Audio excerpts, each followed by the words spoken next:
जय गुरु जी, शुक्राना गुरु जी। मेरी प्यारी संगत जी, गुरु जी का अनंतम अनंतम शुक्राना, लख लख बार शुक्राना, कोटि कोटि प्रणाम, हर सांस दा शुक्राना आप सबको। हम हमारी तरफ से गुरु जी के परिवार को, गुरु जी ब्लेस 777 को ढेर सारी धनतेरस की शुभकामनाएं। और धनतेरस वाले दिन शिव पुराण का पाठ, ये तो गुरु जी का ही आशीर्वाद है जो इतना प्यारा पाठ हमें सुनाने को मिल रहा है। हमारे कर्म काटे जा रहे हैं, हमें सुख की तरफ भेजा जा रहा है और सुख हमारे इंतजार में है। बस हमें अपना पाठ सुनना है जो गुरु जी हमें राह दिखा रहे हैं। काफी संगत के लिए एक मैसेज है, जिनका अमृत वेला पूरा नहीं हुआ 40 दिन का, प्लीज वो अपना अमृत वेला पूरा करें 40 दिन का संगत जी है। और सुबह उठ के जपजी साहब का पाठ सुने। आप यूट्यूब पे भी सुन सकते हैं संगत जी, जिनको पाठ नहीं करना था वो यूट्यूब पे भी सुन सकते हैं। हनुमान चालीसा का पाठ करें और गुरु जी के मंत्र का 108 बार जाप करें। ओम नमः शिवाय, शिव जी सदा सहाय। ओम नमः शिवाय, गुरु जी सदा सहाय। आइए संगत जी पाठ को शुरू करते हैं गुरु जी के आशीर्वाद से। और आप सबको दुआ अगेन हमारी तरफ से हैप्पी धनतेरस। गुरु जी सबको ब्लेस करें और सबके घरों में खूब लक्ष्मी का वास हो, हर एक के घर से नेगेटिविटी दूर हो जाए, जो भी ब्लैक मैजिक तंत्र मंत्र वो सब कुछ दूर हो जाए। आइए संगत जी गुरु जी के मंत्र जाप से पाठ को शुरू करते हैं। ओम नमः शिवाय, शिव जी सदा सहाय। ओम नमः शिवाय, गुरु जी सदा सहाय। जय गुरु जी। जय गुरु जी। सूत जी कहते हैं, महर्षियों, नारद मुनि की ऐसी बात सुनकर भगवान मधुसूदन हंस पड़े और भगवान शंकर के प्रभाव का अनुभव करके उन दयालु प्रभु ने उन्हें इस प्रकार उत्तर दिया। भगवान विष्णु बोले, मुने तुम अपने अभीष्ट स्थान को जाओ, मैं उसी तरह तुम्हारा हित साधन करूंगा, जैसे श्रेष्ठ वैद्य अत्यंत पीड़ित रोगी का करता है, क्योंकि तुम मुझे विशेष प्रिय हो। ऐसा कहकर भगवान विष्णु ने नारद मुनि को मुख तो वानर का दे दिया और शेष अंगों में अपने जैसा स्वरूप देकर वे वहां से अंतर ध्यान हो गए। भगवान की पूर्वोक्त बात सुनकर उनका मनोहर रूप प्राप्त हो गया समझकर नारद मुनि को बड़ा हर्ष हुआ। वे अपने को कृतकृत्य मानने लगे। भगवान ने क्या प्रयत्न किया है इसको वे समझ न सके। तदंतर मुनि श्रेष्ठ नारद शीघ्र ही उस स्थान पर जा पहुंचे जहां राजा शील नदी ने राजकुमारों से भरी हुई स्वयंवर सभा का आयोजन किया था। विप्रो, राजपुत्रों से घिरी हुई वह दिव्य स्वयंवर सभा दूसरी इंद्र सभा के समान अत्यंत शोभा पा रही थी। नारद जी उस राजसभा में जा बैठे और वहां बैठकर प्रसन्न मन से बार बार यही सोचने लगे कि मैं भगवान विष्णु के समान रूप धारण किए हुए हूँ, अतः वह राजकुमारी अवश्य मेरा ही वर्ण करेगी, दूसरे का नहीं। मुनि श्रेष्ठ नारद को यह ज्ञात नहीं था कि तेरा मुँह कितना कुरूप है। उस सभा में बैठे हुए सब मनुष्य ने मुनि को उनके पूर्व रूप में ही देखा। राजकुमार आदि कोई भी उनके रूप परिवर्तन के रहस्य को न जान सके। वहां नारद जी की रक्षा के लिए भगवान रुद्र के 2 पार्षद आए थे, जो ब्राह्मण का रूप धारण करके गूढ़ भाव से वहां बैठे थे। वे ही नारद जी के रूप परिवर्तन के उत्तम भेद को जानते थे। मुनि को कामावेश से मूढ़ हुआ जान वे दोनों पार्षद उनके निकट गए और आपस में बात करते हुए उनकी हंसी उड़ाने लगे, परंतु मुनि तो काम से विहील हो रहे थे, अतः उन्होंने उनकी यथार्थ बात भी अनसुनी कर दी। वे मोहित हो श्रीमती को प्राप्त करने की इच्छा से उसके आगमन की प्रतीक्षा करने लगे। इसी बीच में वह सुंदरी राजकन्या स्त्रियों से घिरी हुई अंतपुर से वहां आई। उसने अपने हाथ में सोने की एक सुंदर माला ले रखी थी और वह शुभ लक्षणा राजकुमारी स्वयंवर के मध्य भाग में लक्ष्मी के समान खड़ी हुई अपूर्व शोभा पा रही थी।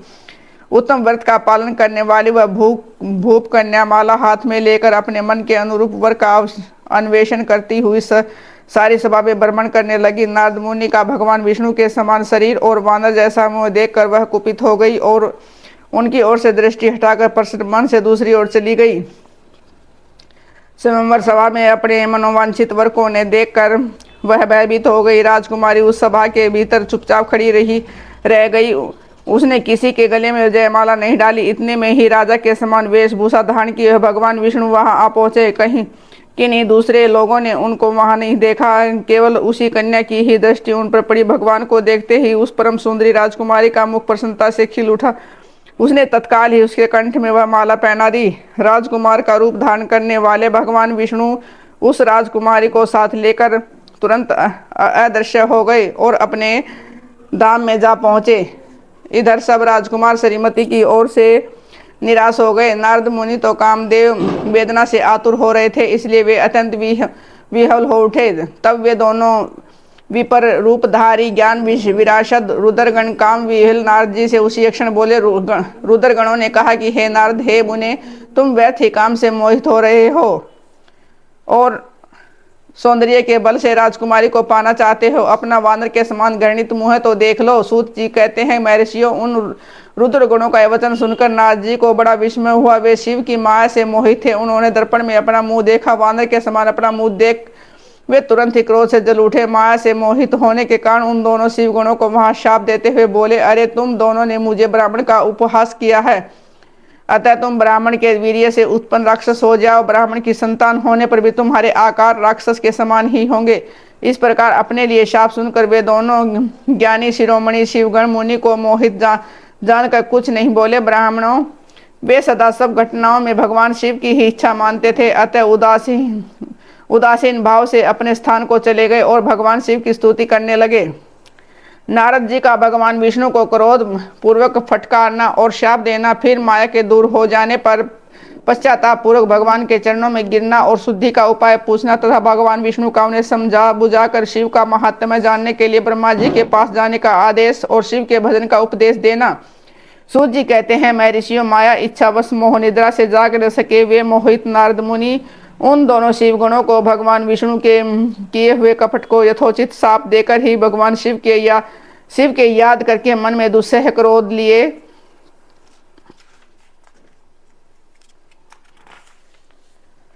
विष्णु लोक को गए और समाधिधा पाकर प्रज्वलित हुए अग्निदेव की भांति क्रोध से जलते हुए बोले। उनका ज्ञान नष्ट हो गया था, इसलिए वे दुर्वचन पूर्ण व्यंग सुनाने लगे। नारद जी ने कहा, हरे तुम बड़े दुष्ट हो, कपटी हो, समस्त विषयों को मोह में डाले रहते हो, दूसरों का उत्साह या उत्कर्ष तुमसे सहा नहीं जाता, तुम मायावी हो, तुम्हारा अंतःकरण मलिन है। पूर्व काल में तुम्हें मोहिनी रूप धारण करके कपट किया, असुरों को वारुणी मदिरा पिलाई, उन्हें अमृत नहीं पीने दिया, छल कपट में ही अनुराग खेल रखने वाले। हरे, यदि महेश्वर युद्ध दया करके विष न पी लेते तो तुम्हारी सारी माया उसी दिन समाप्त हो जाती।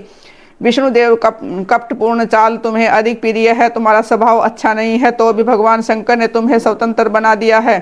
तुम्हारी इस चाल ढाल को समझकर अब वे भगवान शिव के भी पश्चाताप करते होंगे।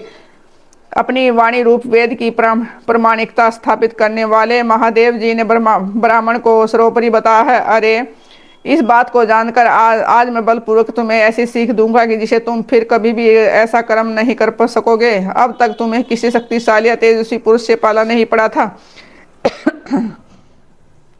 इसलिए आज तक तुम निडर बने हुए हैं, परंतु विष्णु अब तुम्हें अपनी करने का पूरा फल मिलेगा। भगवान विष्णु से ऐसा कहकर माया मोहित नारद मुनि अपने ब्रह्म तेज का प्रदर्शन करते हुए क्रोध से क्षीण हो उठे और शाप देते हुए बोले, विष्णु, तुमने स्त्री के लिए मुझे व्याकुल किया है, तुम इसी तरह सबको मुंह में डालते रहते हो। यह कपटपूर्ण कार्य करते हुए तुमने जिस स्वरूप से मुझे संयुक्त किया था उसी स्वरूप से तुम मनुष्य हो जाओ, स्त्री के वियोग का दुख भोगो। तुमने जिन वानरों के समान मेरा मुंह बना था वे ही उस समय तुम्हारे सहायक हों। तुम दूसरों को दुख देने वाले हो, अतः स्वयं ही तुम्हें स्त्री के वियोग का दुख प्राप्त हो। अज्ञान से मोहित मनुष्यों के समान तुम्हारी स्थिति हो। अज्ञान से मोहित हुए नारद जी ने मोहवश श्री हरि को जब इस तरह से श्राप दिया तो तब उन्होंने शंभु की माया की प्रशंसा करते हुए उस शाप को स्वीकार कर लिया। तदंतर महालीला करने वाले शंभु ने अपनी उस विषय मोहिनी माया को, जिसके कारण अज्ञानी नारद मुनि भी मोहित हो गए थे, खींच लिया। उस माया के तिरोहित होते ही नारद जी पूर्ववत शुद्धि बुद्धि से युक्त हो गए और उन्होंने पूर्ववत ज्ञान प्राप्त हो गया। उनकी सारी व्याकुलता जाती रही, इससे उसके मन में बड़ा विस्मय हुआ। वे अधिक पश्चाताप करते हुए बारंबार अपनी निंदा करने लगे। उस समय उन्होंने ज्ञानी को भी मोह में डालने वाली भगवान शंभु की माया की सराहना की। तदंतर यह जानकर कि माया के कारण ही मैं भ्रम में पड़ गया था, यह सब मेरा माया जनित भ्रम ही था। वैष्णव शिरोमणि नारद जी भगवान विष्णु के चरणों में गिर पड़े। भगवान श्री हरि ने उन्हें उठाकर खड़ा कर दिया। उस समय अपनी दुर्बुद्धि नष्ट हो जाने के कारण वो बोले, नाथ, माया से मोहित होने के कारण मेरी बुद्धि बिगड़ गई थी, इसलिए मैंने आपके प्रति बहुत दुर्वचन कहे हैं, आपको शाप तक दे डाला है। प्रभु, उस शाप को आप मिथ्या कर दीजिए। हाय, मैंने बहुत बड़ा पाप किया है, अब मैं निश्चय ही नरक में पड़ूंगा। हरे, मैं आपका दास हूँ, बताइए मैं क्या उपाय करूं, कौन सा प्रायश्चित करूं जिससे मेरा पाप समूह नष्ट हो जाए, मुझे नरक में न गिरना पड़े। ऐसा कहकर शुद्ध बुद्धि वाले मुनि शिरोमणि नारद जी पुनः भक्ति भाव से भगवान विष्णु के चरणों में गिर पड़े। उस समय उन्हें बड़ा पश्चाताप हो रहा था। तब श्री विष्णु ने उन्हें उठाकर मधुर वाणी में कहा। भगवान विष्णु बोले, तात खेद न करो, तुम मेरे श्रेष्ठ भक्त हो, तुम इसमें संशय नहीं है। मैं तुम्हें एक बात बताता हूँ, सुनो, उससे निश्चय तुम्हारा परम हित होगा। तुम्हें नरक में नहीं जाना पड़ेगा, भगवान शिव तुम्हारा कल्याण करेंगे। तुमने मद से मोहित होकर जो भगवान शिव की बात नहीं मानी थी, उसकी अवहेलना कर दी थी, उसी अपराध का भगवान शिव ने तुम्हें ऐसा फल दिया है, क्योंकि वे ही कर्म फल के दाता हैं।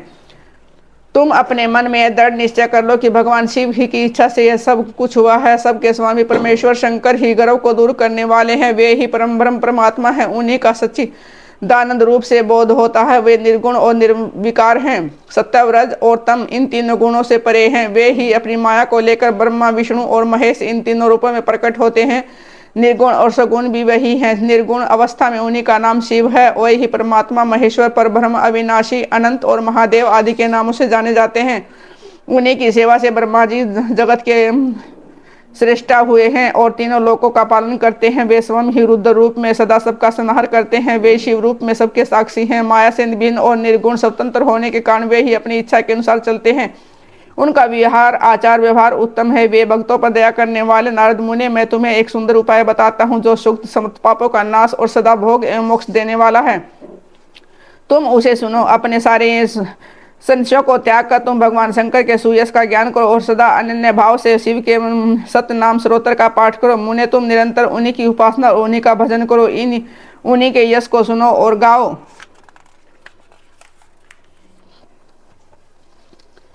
तथा प्रतिदिन उन्हीं की पूजा अर्चना करते रहो। नारद, जो शरीर, मन और वाणी द्वारा भगवान शंकर की उपासना करता है, उसे पंडित या ज्ञानी जानना चाहिए। वह जीवन मुक्त कहलाता है। शिव इस नाम रूपी दावानल से बड़े बड़े पातकों के असंख्य पर्वत अनायास भस्म हो जाते हैं। ये सत्य है, सत्य है, इसमें कोई संशय नहीं है। जो भगवान शिव के नाम रूपी नौका का आश्रय ले लेते हैं, वे संसार सागर से पार हो जाते हैं। संसार के मलभूत उनके सारे पाप निसंदेह नष्ट हो जाते हैं। महामुने, संसार के मूलभूत जो पातक रूपी वृक्ष है, उनका शिव नाम रूपी कुठार से निश्चय ही नाश हो जाता है। जो लोग पाप रूपी दावानल से पीड़ित हैं, उन्हें शिव नाम रूपी अमृत का पान करना चाहिए।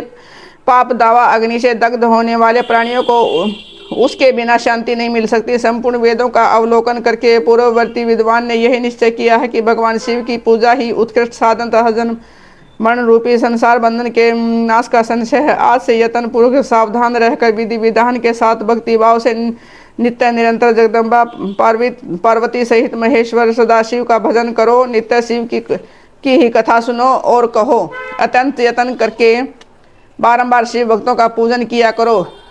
मुनि श्रेष्ठ, अपने हृदय में भगवान शिव के उज्जवल चरणाविंदों की स्थापना करके सबसे पहले शिव के तीर्थों में विचरो। मुने, इस प्रकार परमात्मा शंकर के अनुपम महात्मा का दर्शन करते हुए अंत में दावा आनंद वन को जाओ और वह स्थान भगवान शिव को बहुत ही प्रिय है। वहाँ भक्ति पूर्वक विश्वनाथ जी का दर्शन पूजन करो।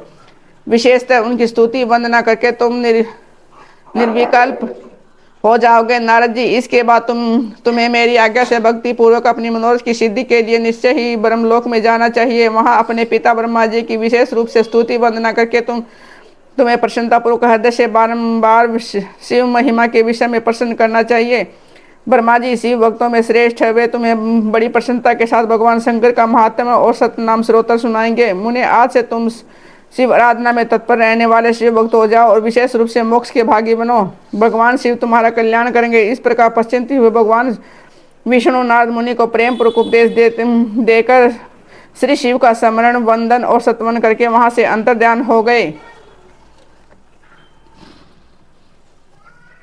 का शिव तीर्थों में भ्रमण, शिव गुणों को सापो उद्धार की बात बताना तथा ब्रह्मलोक में जाकर ब्रह्मा जी से शिव तत्व के विषय में प्रश्न करना। सूर्य जी कहते हैं, ब्रह्म ऋषियों, भगवान श्री हरि के अंतर्ध्यान हो जाने पर मुनि श्रेष्ठ नारद शिवलिंग का भक्ति पूर्वक दर्शन करते हुए पृथ्वी पर विचरने लगे। ब्राह्मणों भूमंडल पर घूम फिर कर उन भोग और मोक्ष देने वाला बहुत से शिवलिंगों का प्रेम पूर्वक दर्शन किया। दिव्यदर्शी नारद जी भूतल के तीर्थों में विचर रहे हैं, इस प्रकार उनका चित्त शुद्ध है। यह जानकर वे दोनों शिवगण के पास गए। उन्होंने उनके द्वारा शाप से उद्धार की इच्छा रखकर वहां गए थे। उन्होंने आदर पूर्वक मुनियों के दोनों पैर पकड़ लिए और मस्तक झुकाकर भली भांति प्रणाम करके शीघ्र इस प्रकार कहा। शिवगण बोले, ब्राह्मण, हम दोनों शिव के गण हैं। मुने, हमने ही आपका अपराध किया है। और राजकुमारी श्रीमती के संबंध में आपका चित्त मां से मोहित हो रहा था। उस समय परमेश्वर की प्रेरणा से आपने हमें दोनों को श्राप दे दिया है। वहाँ कुशमय जानकर हमने चुप रहना ही अपनी जीव रक्षा का उपाय समझा। इसके में किसी का दोष नहीं है, हमने अपने कर्म का ही फल प्राप्त हुआ है। प्रभु जब आप प्रसन्न होइए और हम दोनों पर अनुग्रह कीजिए। नारद जी ने कहा कि आप दोनों महादेव जी के गण हो और सत्पुरुषों के लिए परम सम्मानीय हैं, अतः मेरे मोह रहित एवं सुखदायक यथार्थ वचन को सुनिए। पहले निश्चय ही मेरी बुद्धि भ्रष्ट हो गई थी, बिगड़ गई थी और मैं सर्वथा मोह के वशीभूत हो गया था, इसलिए आप दोनों को मैंने श्राप दे दिया है। शिव गुणों, मैंने जो भी कुछ कहा है वैसा ही होगा, क्योंकि मेरी बात सुनिए। मैं आपके लिए शाप उदार की बात बता रहा हूँ, आप लोग आज मेरे अपराध को क्षमा कर दीजिए। मुनिवर विश्रवा के वीर्य में से जन्म ग्रहण करके आप संपूर्ण दिशाओं में प्रसिद्ध राक्षस राज का पद प्राप्त करेंगे और बलवान वैभव से युक्त परम प्रतापी होंगे। समस्त ब्रह्मांड के राजा होकर शिव भक्त एवं जितेंद्रिय होंगे। शिव के ही दूसरे स्वरूप श्री विष्णु के हाथों मृत्यु पाकर फिर अपने पद पर प्रतिष्ठित हो जाएंगे। सूत जी कहते हैं, मैं ऋषियों महात्मा नारद मुनि की बात सुनकर वे दोनों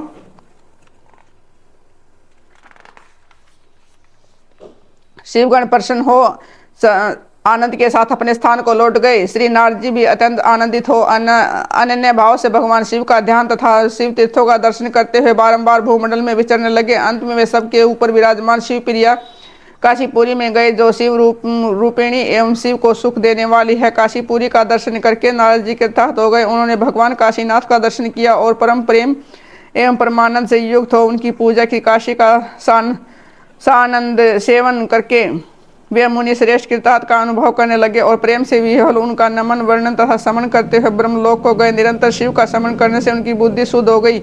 वहां पहुंचकर शिव तत्व का विशेष रूप से ज्ञान प्राप्त करने की इच्छा से नारद जी ने ब्रह्मा जी को भक्ति पूर्वक नमस्कार किया और नाना प्रकार के स्तोत्रों और उनकी स्तुति करके उनके शिव तत्व के विषय में पूछा। उस समय नजदीक नारद जी का हृदय भगवान शंकर के प्रति भक्ति भाव से परिपूर्ण था।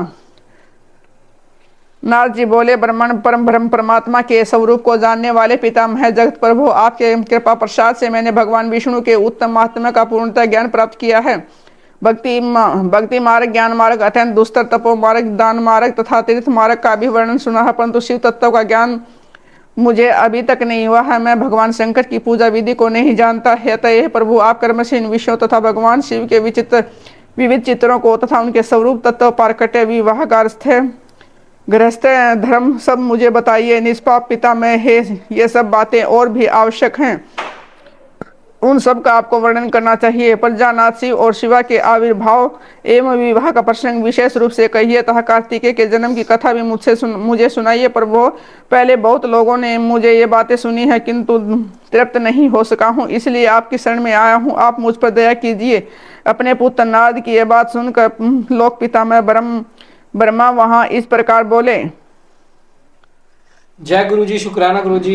आगे का अध्याय हम कल करेंगे संगत जी, क्योंकि आज धनतेरस है। धनतेरस पे भी गुरु जी का भोग भी लगाया है, गुरु जी का आशीर्वाद भी लेना है, शुक्राना सत्संग भी करना है। जय गुरु जी।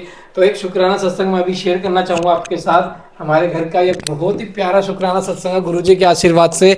संगत जी, मैं जैसे कि आपको मैंने काफ़ी बार बताया, मैं यूट्यूब पे गुरु जी से ब्लेसिंग पाना चाहता हूँ कि गुरुजी मैं YouTube पे वर्क करता हूँ, अपनी वीडियोस बनाता हूँ, व्लॉगिंग करता हूँ एंड मैं प्रोफेशनली सिंगर हूँ। मैं अपने काफ़ी सारे गाने अपलोड कर चुका हूँ, बट मुझे तरक्की नहीं मिल पाई। तो संगत जी मैंने गुरुजी को अरदास लगा रखी है और धीरे धीरे संगत जी, मैं यकीन मानिए, मुझे गुरुजी से जुड़े हुए पूरा 1 साल 3 महीने से ऊपर होने वाला है। हम अगस्त 2023 में गुरुजी से जुड़े थे। उसके बाद से संगत जी आप यकीन नहीं मानोगे, गुरुजी ने पल पल मुझे हर महीने मेरी मंजिल की ओर बढ़ाया है। इसके लिए शुक्राना संगत जी। और इतनी गुड न्यूज़ दी है संगत जी, लेकिन जिस दिन वो गुड न्यूज़ पूरी हो जाएगी ना, वैसे तो पूरी हो चुकी है संगत जी। पहली बार यूट्यूब से पे आउट आ चुका है गुरुजी के आशीर्वाद से, और संगत जी अब आगे और आए। जैसे जिस दिन मैंने जो सोचा उस दिन मेरा शुरू हो गया वो महीने में। जिस दिन मेरा गाना, मेरा सॉन्ग जो कि मैं न्यू रिलीज़ करूँगा, सबसे पहले तो मैं गुरुजी का मंत्र जाप रिलीज़ करूँगा अपने इसी गुरुजी ब्लेस 777 संगत चैनल पे, जिसमें गुरुजी का पूरा 108 टाइम्स गुरुजी का मंत्र जाप होगा। ओम नमः शिवाय शिवजी सदा साय, ओम नमः शिवाय गुरुजी सदा साय। संगत जी हमारे अदर यूट्यूब चैनल का नाम है व्लॉगी अंकित मैमिया, आप भी जाके मुझे सपोर्ट कीजिए। गुरुजी का बहुत बहुत शुक्राना। गुरुजी के आशीर्वाद से हमारे चैनल ने पूरे 10,000 सब्सक्राइबर कंप्लीट कर लिए। इसके लिए गुरुजी का शुक्राना शुक्राना शुक्राना। जो चैनल 1 साल से रुका हुआ था, महज गुरुजी ने वो 1 महीने में 10,000 सब्सक्राइबर पार करवा दिए। इसके लिए गुरुजी आपका लख लख बार शुक्राना, अनंतम अनंतम शुक्राना। संगत जी है मेरा प्यारा सा शुक्राना सत्संग था गुरु जी के चरणों में। आज पहली बार गुरु जी के चरणों में मैंने अपना शुक्राना सत्संग शेयर किया है। संगत जी बहुत बहुत शुक्राना, गुरु जी का बहुत बहुत शुक्राना है। और संगत जी क्या वखां करे गुरु जी का, क्योंकि गुरु जी हर पल अपना संगत का हाथ पकड़ के चलते हैं और हर दिन एक नया दिन होता है और सुबह एक नया सुबह होती है। संगत जी ये पाठ केवल गुरु जी हमारे कल्याण के लिए करा रहे हैं, इसमें आपका भी कल्याण है, हमारा भी कल्याण है। क्योंकि संगत जी गुरु जी कहते हैं सत्संग सुनने वाले का भी भला होता है तो सुनाने वाले का भी भला होता है। पता नहीं कितने कष्ट गुरु जी इस पाठ के थ्रू हमारे काट देंगे। तो हर पाठ को और हर सत्संग को एंड तक सुने, कोई भी नेगेटिव चीज़ नहीं होती। जब गुरु जी हमारे साथ हैं तो इससे पॉजिटिव बात हो क्या हो सकती है संगत जी। लोग बात कहते हैं नेगेटिविटी कुछ नहीं है, सिर्फ हमारी सोच है। हमारे परम पिता गुरुपा इतने शक्तिशाली जो ब्रह्मांड के रचयिता हैं, जो हमारे साथ हैं, हम उनकी संगत है तो हमारे पास नेगेटिव चीज़ों का कोई कारण ही नहीं है। और आपको सबको हैप्पी दीपावली और धनतेरस की बहुत बहुत शुभकामनाएं। जय गुरु जी, शुक्राना गुरु जी।